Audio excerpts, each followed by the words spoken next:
Magandang araw mga kapatid, at kumusta na po kayo? At sana nasa mabuting kalagayan po kayo. At ngayong araw na ito, bibigyan natin ng additional na paglilinaw. Dahil dumami na itong mga extreme traditionalists, mga kapatid. Dumami na. No? Dumami na yung mga little popes. Ano ba yung little popes? Mag-decide without the authority of the Pope, without the authority of the bishops, no? Sa konsilyo, sila na mag-declare, no? Sasagutin natin yung mga allegation nila, no? Na itong Novus Ordo, just imagine yung Novus Ordo, yung ating bagong misa ngayon, na lagi nating inaatinan, ay sa demonyo daw yon. Sabi ni Little Pope, Brother R.G. Sino, no? Galit na ba sila sa tawagin na Little Pope? Bakit naging Little Pope sila? Mahigit pa sila sa Santo Papa eh. Si Kristo nga, may grabe yung respeto sa ating mahal na Santo Papa, no? Anong sabi ni Kristo sa Matthew 16? Pero itong mga taong ito, sa demonyo na. It is promulgated by Pope Paul VI. Sino ba makapromulgate ng mga revision, mga modification sa batas? Base ni, idol na ba nila ito, si Pope Pius XII. Maraming salamat ni Brother, nagpadala sa atin si Brother Louis J. Carba ng additional na document sa Mediator Dei encyclical of Pope Pius XII on the sacred liturgy to the venerable brethren, patriarchs, prelates, archbishops, bishops, and other ordinaries in peace and communion with the Apostolic See. Ang ganda ito, no? Sa paragraph 44. Ito po yung makikita natin na ang ganda talaga. Nabasahin ko sa inyo para listen to Brother R.G. Sino also. Listen to mga little popes natin ngayon, ating panahon. Bakit little pope sila? Dinideklar na nila Novus Ordo ay sa demonyo. No? Habimos papam. No? Magaling tayo mag-quote ng mga official statement ng simbahan, pero hindi tayo ang official na interpreter. Ikaw, Brother R.G. Sino, ikaw ba yung may authority ka? Bakit pare na ako? Yan ang binabasa mo na Council of Trent, na hindi pwede pastor, any pastor. Hindi sinabi diyan, kahit Santo Papa, hindi maka-modify sa ating batas, sa ating mga rito, liturhiya. Hindi sinabi doon, any pope. Hindi sinasabi doon, any pastor. It refers to priest. Malinaw na malinaw dito sa sa Mediator Dei. Pasalamat tayo kay Brother Louis J. yung padala sa atin ito. Sa paragraph, sa Mediator Dei, makinig kayo, mga little popes. Sasaktan sila, tawagin ko na little pope, lalo na ito si Ridin Ligtas Bertudaso. Little pope. Bakit little pope? Mas mataas pa sila sa tingin nila sa Santo Papa. Santo Papa 666 na. Grabe, no? Sino ba kayo sa paniniwala ninyo? Kayo bang nakatanggap ng susi? Ang Santo Papa daw ay invalid daw. Sino nag-declare? Kayo din. Anong konsilyo yan? Brother Ridin Ligtas Bertudaso. Yung mga extreme conservative. Makinig kayo. Nandito si Padre Pope Pius XII. Isa ding conservative, pero hindi extreme. Hindi katulad ninyo. Sa paragraph 44 sa Mediator Dei, sabi dito, since therefore it is the priest chiefly who performs the sacred liturgy. So, pare lang ang makaperform sa sacred liturgy in the name of the church. its organization, regulation, and details cannot be but be subject to the church authority. This conclusion, based on the nature of the Christian worship itself, is further confirmed by the testimony of the history. Pinahiwatig dito na hindi makapagbago yung pari, no? But subject to the church authority. Kung may improvised liturgy na gagawin nila, it is subject to the church authority, not to the priest. So, hindi basta-basta. Ang pari dyan, magsagawa ng bagong liturhiya. Bawal yon. Gagawin mo yung Buhol Chronicle na first reading mo. Yung Sunstar, first reading. Pwede ba yon? Bawal yon. So, kung may mga he is performing the sacred liturgy in the name of the church, organization, regulation, and details cannot but be subject to church authority. So, subject dyan sa church authority, not subject to individual authority. Yung mga little pope natin ngayon, nasa Davao, ang isa, parang sino magsasalita, parang obispo na, hindi nga nakapasok sa seminaryo. Kung nakapasok, maganda. Maganda yan. Kung nakapasok ka. Pero kahit ako nakapasok naman ako sa seminaryo. Pero ako ba may authority? Hindi! Kahit pare na ako. Pero itong laigong ito, parang siya ang authority. Nakabasa lang ng mga official statement ng simbahan. Parang official na magsasalita. Be careful po mga kapatid. Sa mga sinasagot lang natin mga kapatid, itong kapatid natin. Okay? Dumami na yung mga little popes ngayon. Sa paragraph 48, basahin natin. Since the liturgy, ito pong Mediator Dei attributed to sacred liturgy by Pope Pius XII is conservative, traditional, but not extreme. Hindi sinasabi niya dito na yung mga na yan ay sa demonyo yan, ng Novus Ordo. So 1947. Yung binabasa ni Brother RG ay 17th century. Yung Catechism, Council of Trent.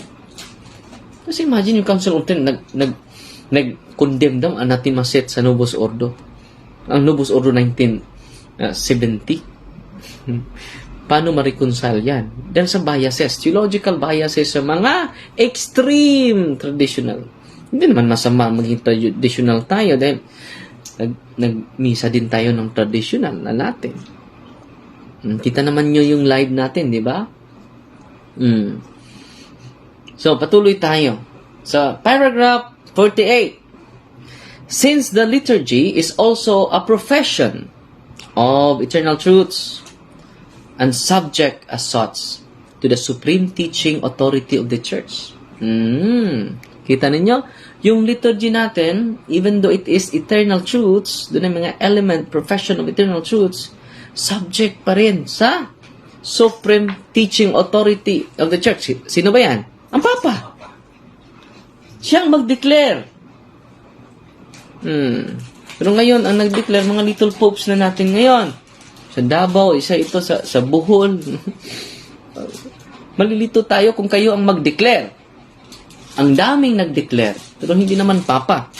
Mahigit pa sila sa Papa. Dito, si Pope Pius XII na ito, subject.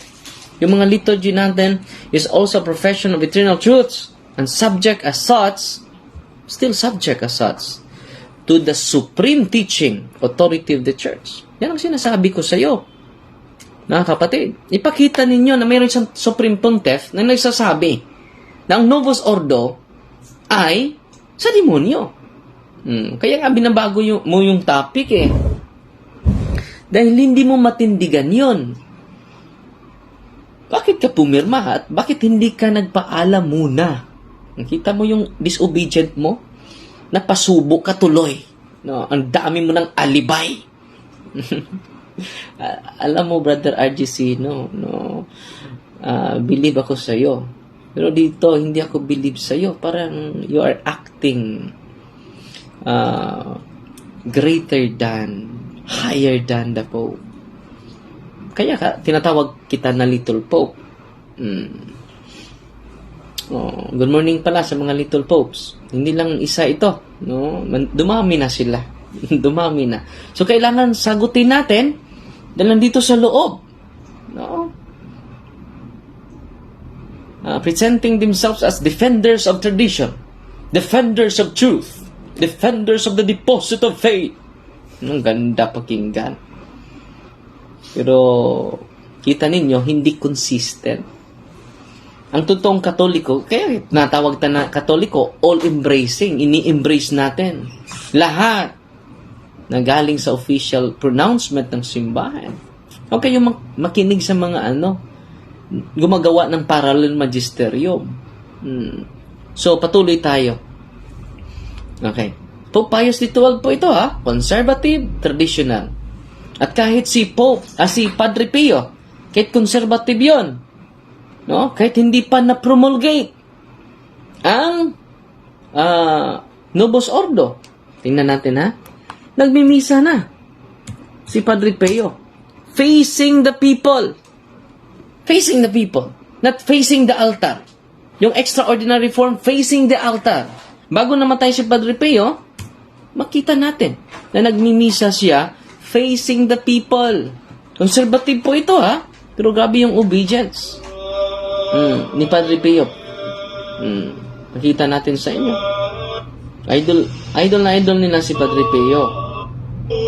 Pero tingnan nyo, pakita ko sa inyo, yung misa ni Padre Pio mismo. Nag-consecrate siya facing the people. Facing the people yan, kita ninyo?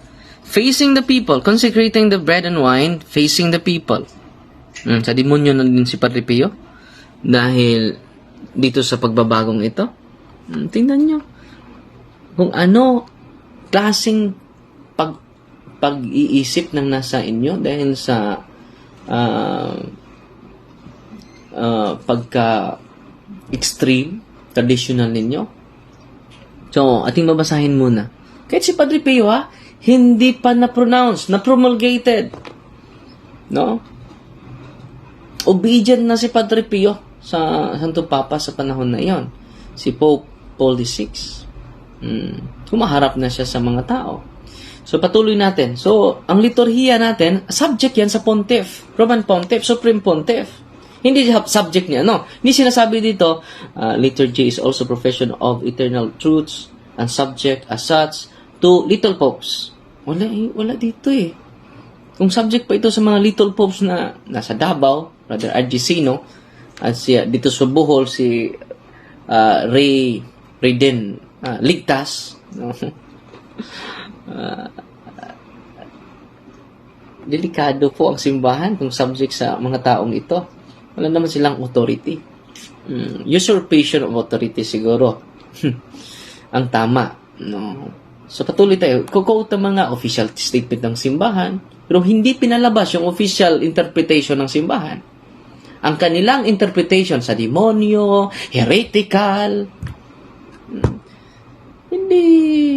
hindi maganda yon. Basa tayo ng official statement ng simbahan yan. Kahit ako nagbabasa ako ngayon, hindi ako ang lasin nito. Ang Santo Papa pa rin. Ang Santo Papa ka ba? Brother Argesino. Kaya nga tinatawag kita na Little Pope. Dahil ikaw na ang nag-declare. Ang makadeclare niyan na heretic, ang Santo Papa. Ang makadeclare niya na heretic, ang Novus Ordo, dahil promulgated yan ng Santo Papa Hindi yan promulgated ng ordinaryong obispo. Mag-ingat kayo. Promulgated by the Pope. Sabi ni Kristo, ang ipahintulot nyo dito sa lupa, ipahintulot ko sa langit. Si Kristo nga, grabe yung believe kay Pedro. Grabe yung saludo ni Kristo kay Pedro. Kayo nawala yung ninyo, respeto ng ating mahal na Santo Papa. Sasabihin yung sa demonyo. Ang misang vernacular sa demonyo. Ay patuloy natin si Pope. Conservative po ito. Pope Pius XII. Traditional din ito. Hindi naman masama maging traditional. Na masama yan, yung extreme. Hindi din masama maging liberal. Yung extreme liberalism. Ang masama. Dahil kung wala ito, parang dalawa itong pakpak eh. Conservative and liberal. Kung ang dalawang pakpak ay pantay, hindi extreme, maganda yon. Nagbigay buhay yon sa simbahan. Kaya ang simbahan ngayon, merong synodality. Continue to listen and dialogue. Because there is no monopoly of knowledge. There's no monopoly of knowledge. Kahit ako, makinig ako sa obispo ko, makinig ako sa Santo Papa. Kahit marami na akong alam, marami na akong aklat na mabasa. Buong library, kahit buong library ko pa, ang nabasa ko. Subject pa rin ako sa supreme authority. Kayo ay parang hindi na kayo subject sa authority, ha? Parang kayo na ang authority. No? And quoting a lot of articles of faith at ipakita sa mga tao na ito, the best na interpretation. Ano ba yung authority mo? Tanungin mo yung sarili mo, kapatid. Ano ba yung authority mo sasabihin na basura ang Novus Ordo? Ano ba yung authority mo na sabihin ng Novus Ordo ay sa demonyo, Brother RG? Sino ka ba? May nagtanong nga eh, may basbas ka ba sa pare, RG? Hindi kailangan. Kailangan ba ng babas ang salita ng katotohanan? Kailangan! Yan ang sinabi ni Apostol Pablo. Dapat ipadala ang mga mensahero ng Diyos. Nandyan sa Roma yan. Pero sino nagpadala sa inyo? Mga Katoliko na nakikinig ngayon, mag-ingat kayo sa mga defenders. Na nagpakilalang defenders pero hindi naman holistic ang pagtanggap sa mga doktrina ng simbahan. No? Ang galing, ang sayang kayo. Magaling sana, matalino, may talent. Pero mataas lang yung yung pride. No? So, obedience is greater than sacrifice, Brother RG. Sino ka ba na magsasabi na ang Novus Ordo, itong misa natin ngayon na vernacular sa demonyo? Sino ka ba? Nagbabasa ka lang ng mga official teachings ng simbahan. Hindi ka official. Baka nakalimot ka. Kaya tinatawag kita ng Little Pope eh. Mahigit ka pa sa Santo Papa. Okay. Sa paragraph 50, pakinggan mo ito, RG. Para sa iyo to. The sacred liturgy does, in fact, include divine as well as human. So, ang liturgy pala, both human and divine elements. So, paglinaw ko ito ha. So, ang liturgy natin, both divine and human elements. The sacred liturgy does, in fact, include divine as well as human elements. So, hindi lang siya divine element, but may human elements. The former. So, ang divine element, the former instituted as they have been by God, cannot be changed by any way by man. So, ang divine component cannot be changed by God, by anyone. But the human components, dahil ang liturgy ay divine and human. So, yung divine elements, hindi yan mababago anyone. Any human being. Pero yung human elements, kapatid, may human elements eh. Ang liturgy, not only divine element yan. The former instituted as they have been by God cannot be changed in any way by men. So, yung divine element cannot be changed.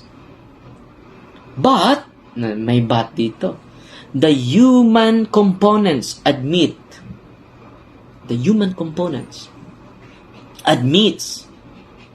of various modifications. So, may modification talaga. Kaya ang liturgy, may human element eh.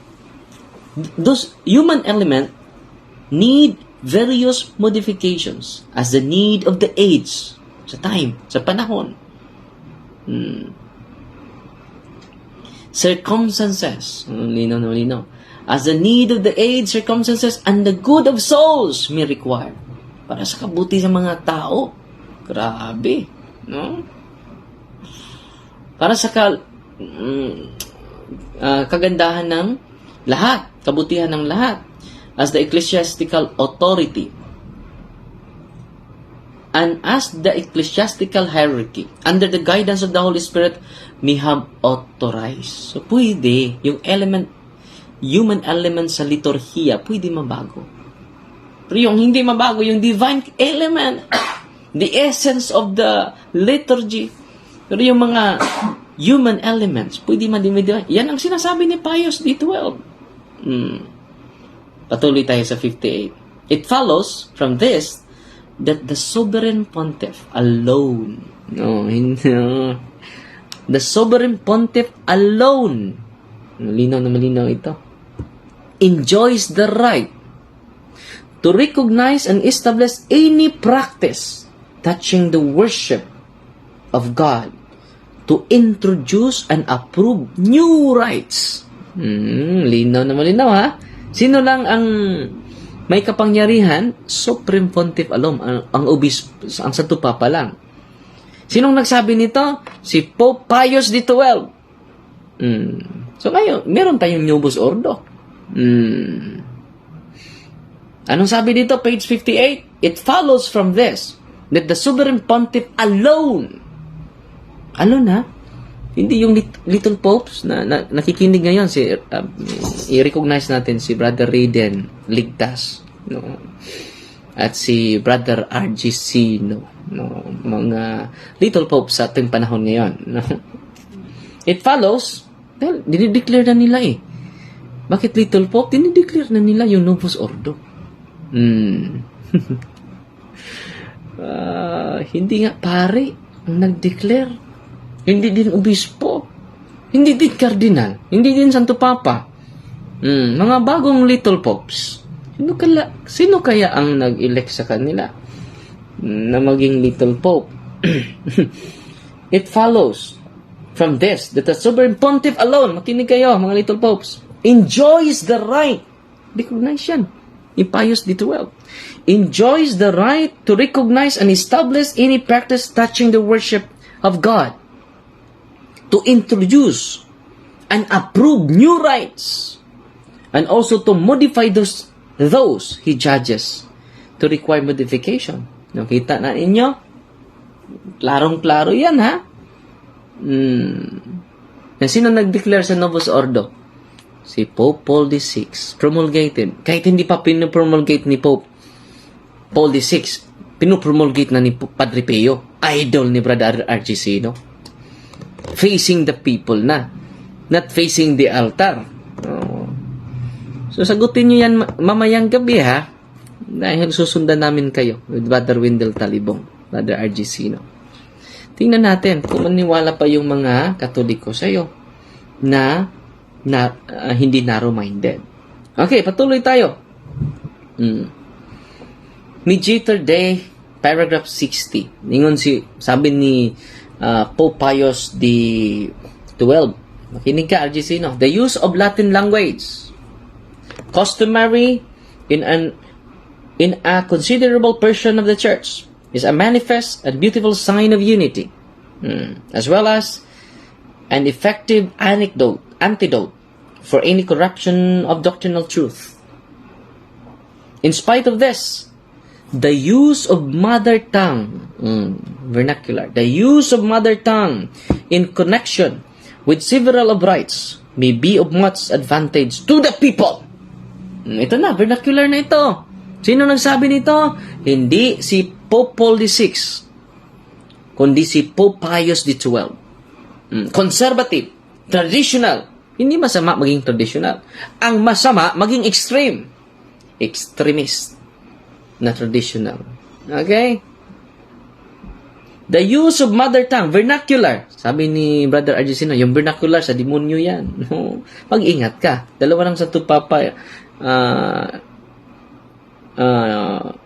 ni-repute mo dyan.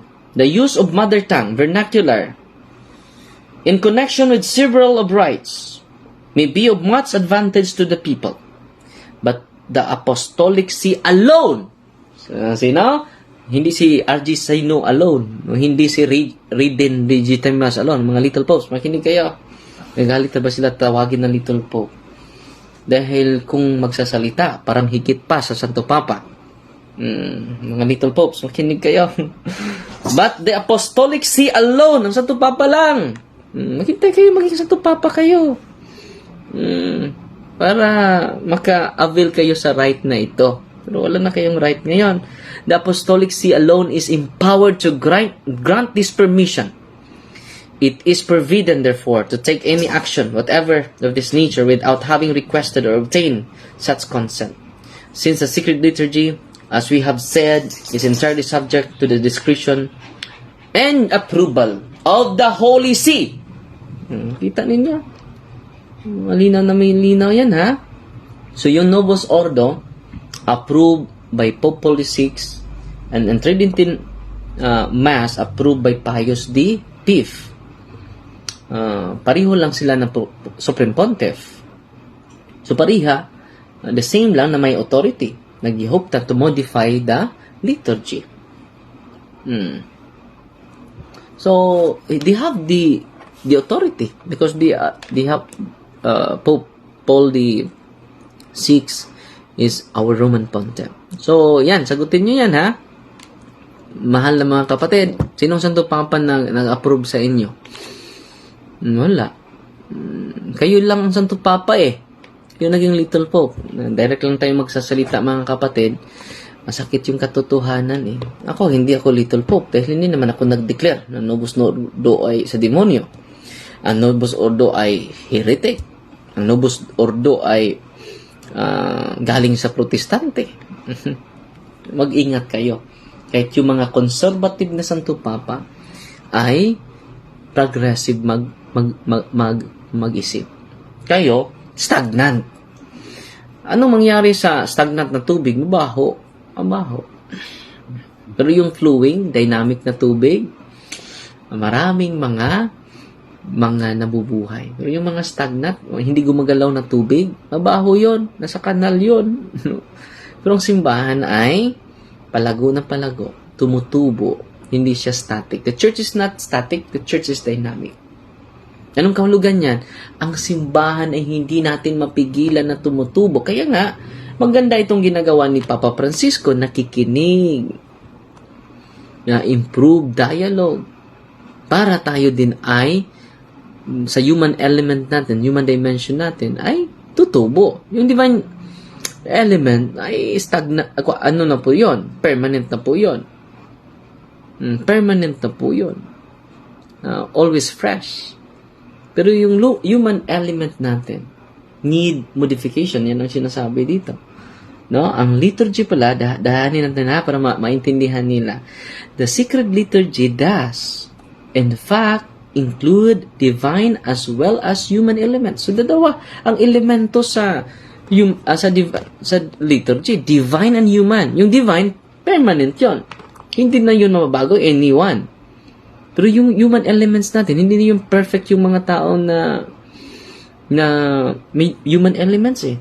The form instituted as they have been by God cannot be changed in any way by man. But the human components admit various modifications as the need of the age, sign of the time, circumstance, and for the good of souls may require.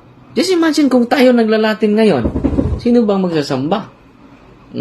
Ngayon, may Latin Mass sa diocese natin. Totoo na may Latin Mass sa diocese natin. Every Sunday po.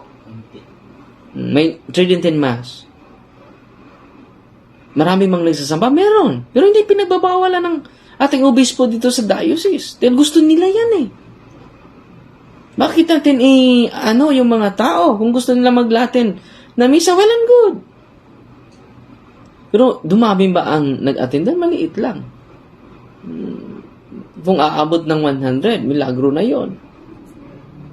Kung mananatili tayo din dito, dumami yung Protestant, dumami nga ngayon eh, na mother tongue ang ginagamit natin. Ito po ay official encyclical letter of Pius XII. So sana na mawiden natin at hindi tayo mag-declare. Kita ba ninyo na nag-declare tayo na ang extreme na Latin, extraordinary Latin Mass ay sa demonyo? Wala akong karapatan dyan. Wala akong authority dyan. Kahit pare na ako. Amen? Kahit obispo pa, walang authority. Only the Roman Pontiff alone Alone nga eh. Pero bakit ba itong si Brother RG Sino? Parang Sino? Pinakinggan at sinusundan natin. Matagal akong nanahimik sa kapatid natin dahil hindi ko gusto na kapwa Katoliko magsagutan sa social media. Pero hindi na maganda ito. Ginagawa niya. Parang Sino na siya. Sino naman yung apelido niya? Sino? No. Sinasagot lang natin, no? Yung kapatid natin. Parang Little Pope na sila, no? Sila na ang nag-declare. Sila nang declare ng Novus Ordo ay sa demonyo. Kahit pare na ako, hindi ko yan sasabihin. Usurpation of power yan, hindi ka naman Santo Papa. Kaya nga, yan ang tinatawag ko sa iyo, no? Little Pope. Yan po ay usurpation of authority. The pretense of such official position without having lawful entitled to do so. Pretend ka na authorized ka pero hindi pala. Wala kang basbas sa pari eh. Yung yung pre-debate conference na. Hindi pala nabaalam sa spiritual director nila. Baka na pagalitan yon. Kaya nga, binabago niya. Marami na siyang alibay. Na dapat magsagawa tayo ng pre-debate conference na naman. Kita natin, hindi niya matindigan yung topic niya. Dahil hindi siya nagpaalam sa totoo yun. Mahirap paniwalaan yung maraming alibay, mga kapatid. Sabi ni Brother Roland Pards, alibay, goodbye. Na bye-bye na yung sayang, maraming pa namang mga document na piniprepare ang ating mahal na presidente. Yung mahal nating presidente, lang yon, silent move lang yon. Pero hindi basta-basta yan, presidente natin. Sinasabi nila, walang nagawa si Ryan. Ang daming nagawa ni President Ryan, hindi nyo lang alam. Dahil puno kayo ng mga biases eh. Puno kayo sa mga negative na komento. Ang CFD ay connected talaga sa mahal natin na obispo. Yung lay Catholic apologist, sino obispo ninyo? Huwag ka obispo ng Aglipay ha. Ito, sagutin mo Brother RJ, sinong obispo ninyo ngayon sa Davao? Baka wala. Yung CFD connected sa obispo natin, Bishop Romulo Valles. Ang ating mahal na presidente connected sa ating spiritual director, Bishop Padre Russell. Ngayon kayo, ang connection nyo? Pretending to be connected to the tradition but you are not connected to the local church? Mag-ingat kayo mga Katoliko. Sinasagot lang natin itong taong ito dahil puno ng hambog. Puno ng hambog kung sino magsasalita. Ako, idol ko siya. Nakasaludo ako sa kanya sa pagsagot sa mga protestante. Pero dito, hindi kita tatantanan, kapatid na RG Sino. Sino ka ba? Saan galing yung authority mo? Para kang protestante, nagbabasa lang ng mga official book. Pero hindi ka official interpreter. Ako din, hindi din official interpreter.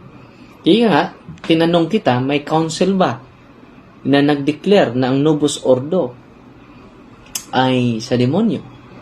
Pangalawa, meron bang Santo Papa na nagsasabi yung Novus Ordo ay sa demonyo? Yan ang mahirap. Kaya nga, nahirapan ka. Hindi ka sa topic na tinitinigan mo na sa demonyo ang Novus Ordo. So, sinagot lang natin ito, kapatid. Dahil gusto kong mag-focus sana sa mga protestante at sa mga demonyo, pero pumasok itong Little Pope eh. Sasagutin na natin dahil ang ating hinaharap mga demonyo at mga maling aral, pero merong mga within sa simbahan, mga Little Popes. So dapat natin sasagutin with firmness, with compassion, and with humility, mga kapatid. Okay, alas 12 na. Nanghalian na tayo. Fighting Maria, tataxi. Hindi ko mabasa yung mga comment ninyo. Okay, hindi ko mabasa yung mga comment ninyo. Sige. Basa lang tayo ng ilang komento. Hiram ko daw. Okay. Si Ricky Emilga, thou shall not conform to the standard of this world. Bakit? Binago ni Pope Paul VI. Hindi naman binago. No? Yung mga human elements ng liturgy, mga kapatid, ang na-modify. Hindi ka nakinig kanina eh. Ito talaga si Ricky. No? Sinabi ni Pope Pius XII dito sa merong sacred liturgy does in fact include divine as well as human elements. So dalawa po yan, Brother RG. Divine and human element. So yung human element needs modification. Pero yung divine element cannot be changed. Okay? Example, this is the body of Christ sa consecration. Sabi niya, binabago niyo yung consecration. This is the body of Christ. Hindi sinasabi ng pare, this is not the body of Christ. This is the symbol of the body of Christ. Wala. So, walang pagbabago. Yung modification lang, yung lingwahe. Sabi ni Pope Pius XII, the use of mother tongue, sa paragraph 6, sa Mediator Day, the use of mother tongue in connection with several of the rites may be of much advantage to the people. Hindi na Latin. Mother tongue na. Pius XII po yan. Conservative na papa po yan. Okay? Morning, Father Darwin. Mangayo lang unta ko upasaylo. Mangayo lang unta upasaylo si RGC na. Oo. Dapat. Just imagine. Public yan. Sinasabi niya. Delikado yung masubraan tayo eh. Hi, Father Darwin. Kumusta? Ingat palagi, God bless you. Si Maria Raquel Niera, si Gary Estrada, yan din ang dapat sana. Kinahanglan lang, Jod pod, nato ibalik ang reverence. Yes, dapat. Yung reverence natin, mapanatili. No? Hindi kailangan na i-declare natin automatically na demonyo. Ang Novus Ordo. Unsa nga patay imong gipasabot? Literal, kung literal si Father Darwin di kabanhaw patay. May spiritual death. No? Good morning, Father Darwin. Watching from Davao City. Correct ka dyan, Father. God bless you. Si Cirilo Victoria Barite. At si Paz Valdon. Mabuhay ang CFD. Itong is Catholic Lay Apologist. Lay Catholic Apologist, LCA. Ito ang tanong ko, may obispo ba kayo na protector sa inyo? Delikado po yan. Sino ba yung pare ninyo? Yan, sagutin nyo yan. No? Konektado ba kayo ni Bishop Romulo Valles? Ang local ordinary natin sa Davao. Archbishop sa Davao. Yan ang dahil yung mga defenders dito sa Tagbilaran, connected ni Bishop Abet. Si Evelyn Piaga. Salamat, Father Darwin, sa pagpaliwanag. Paliwanag natin ito ng mabuti. Si G. Valdez Milo. Hello, Father. Pa-shoutout naman. Si Tustus Maria. Kinahanglan lang jud nato ibalik ang reverence sa Novus Ordo Mass Pass. O, tunood. Tinuod. Sakto na. John Christian Irag. Solis. Kung bot sa Diyos ng babanhaw, si Father Darwin sa ngalan ni Jesus, unsay labot nimo. Nag-away man eh. No? Blessed day po, Father Darwin. Salamat. Si Maria Nancy Dieta. Si Arceli de la Torre. Salamat, Father Darwin, sa imong pagpasabot. Daghan kaing katawhan sayod sa kamatuoran. So, dapat yun nato isulti ang kamatuoran. At salamat din sa nagpadala ng mga stars. So, salamat tayo sa mga Catholic defenders sa Diocese of Tagbilaran na walang humpay, walang tigil na pagsagawa ng market preaching sa mga streets sa syudad, sa Tagbilaran at sa mga lungsod at sa mga paring nag-invite sa kanila. May mga mga apologetic seminars at may market preaching sa mga kadalanan. So maraming salamat at ngayong sunod na mga araw magbigay tayo ng mga bigas, no? Sa mga Team Maria preachers sa Manga, bigay tayo ng mga bigas dahil hindi lang evangelization natin ginagawa, hindi sa maliit na tulong, sa mga kapatid natin na nangailangan na nakinig, na hindi na makapamasahero, yung mga meron silang makain sa pag-uwi nila. So this coming Sunday siguro, may mga kapatid natin na ma-share natin sa mga in-kind na dahil yan sa pangunguna ng ating mahal na presidente dyan, leader natin, former President Brother Alvin Agupita po. So, Fighting Maria, Tatak Safety with a humble heart po. God bless.